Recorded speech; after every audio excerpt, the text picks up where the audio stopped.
Hello everyone, I am Dr. Pallabi Baruah from S.B.Deorah College. So today I'm going to talk on the topic Sisyphus from your paper Western Mythology. So now what do you understand by the term myth? The term myth originated from the Greek term mythos, which means a story or a plot which might be true or fictional. It originated in Greek classical literature. But in common uses, myth refers to a traditional story originally believed to be true by a cultural group and which forms a part of a network of systematic connected stories where the protagonist has supernatural powers or has done a supernatural deed. The network of systematic connected stories of ancient origin is called mythology. Now, how is myth different from legend or folklore? Myth is differentiated from legend and folklore based on the nature of the protagonist and the type of plot, respectively. If the protagonist is a mere human being doing great feats, the story is called a legend. And if the story exists individually and is not part of a larger connected network, which we call mythology, then it is known as folklore. So in modern uses, myth serves the purpose of unfolding part of the worldview of why certain practices are being followed and try to justify social rituals, among other many purposes.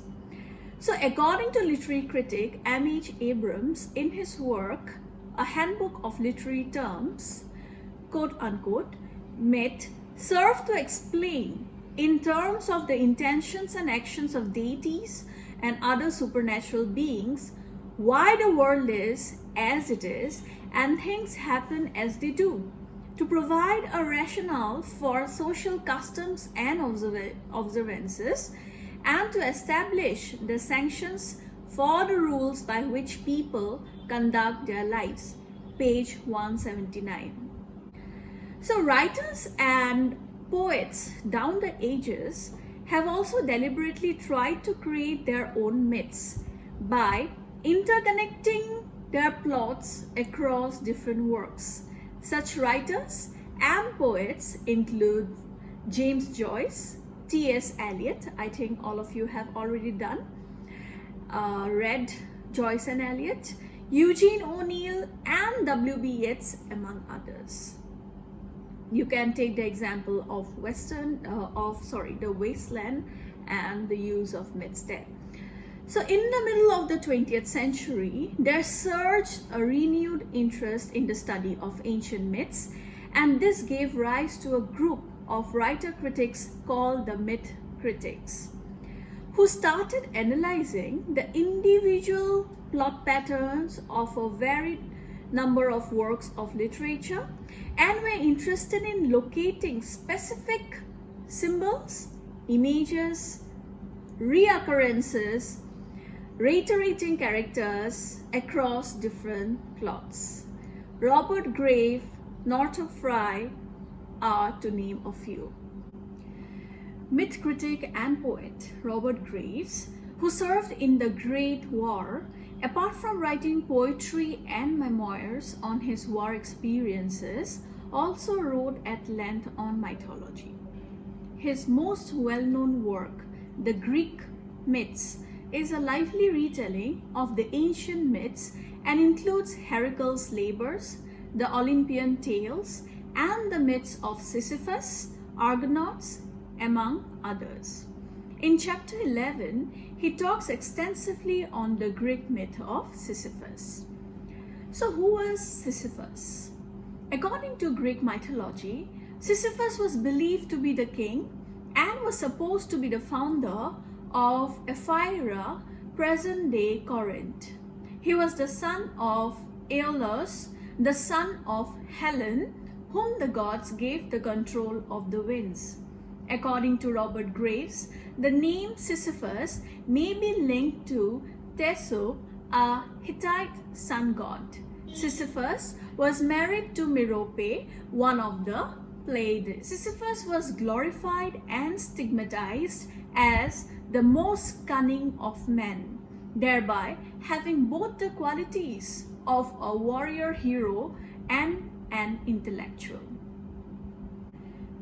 Sisyphus's major crime, which created enmity with the gods, was the fact that he witnessed Zeus, the god of gods, in the form of a giant eagle, abducting Aegina, the daughter of the river god Sisyphus, and thereafter revealing to Sisyphus what he witnessed.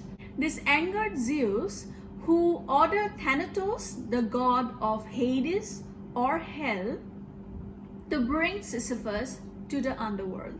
Sisyphus used his cunningness to deceive death. He outwitted Thanatos with his superior intellect and made him a prisoner in Sisyphus's house. Finally, Ares, the god of war, most affected by the absence of death in the world, set Thanatos free, and together they delivered Sisyphus to the underworld. But to escape death for a second time, Sisyphus planned a new scheme.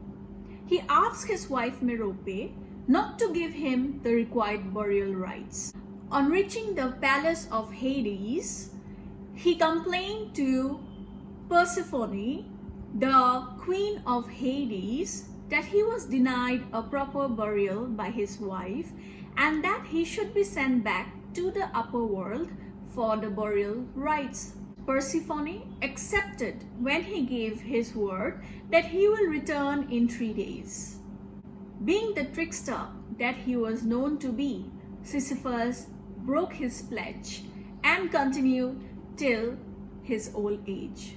Thus, he was not only a rebel who opposed the gods using his craftiness and immense longing to live, he also fooled death twice. Now, the punishment of Sisyphus that awaited him. After Sisyphus lived for many more years, he was finally claimed by death in his old age. In Hades, for his offenses to both Zeus and Thanatos, he was condemned to eternal punishment in Tartarus, the lowest region of the underworld.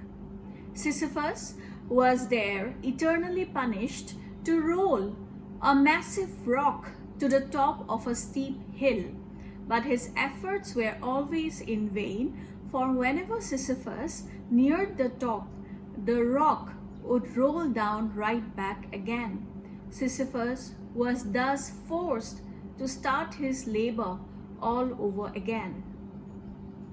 So according to different interpretations, the boulder is a sun disk, the mountain slope the vault of heaven, and according to the solar theory, King Sisyphus is the disk of the sun that rises every day in the east and then sinks into the west.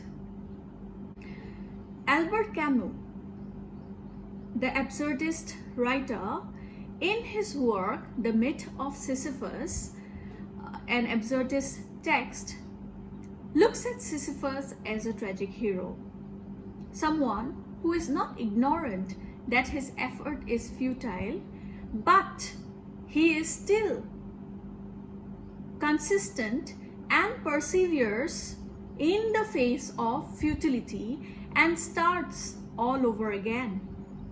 Therein lies his true heroism. Camus writes, "One must imagine Sisyphus to be happy." The sense that the human condition was about how one imposes meaning on a meaningless work, that is one's fundamental creative act. On a different thought, Camus may have referred to those tasks which are hopeless but necessary, like fighting for justice, working in a hospital where people die Injustices happen constantly, but still one has to keep going. The name Sisyphus has been etymologically related to the word Sisyphos, meaning overwise or very wise, as observed by Elliot Simon. Hence, Sisyphus may be seen as the exemplary crafty human competitor with the gods or with anyone in power.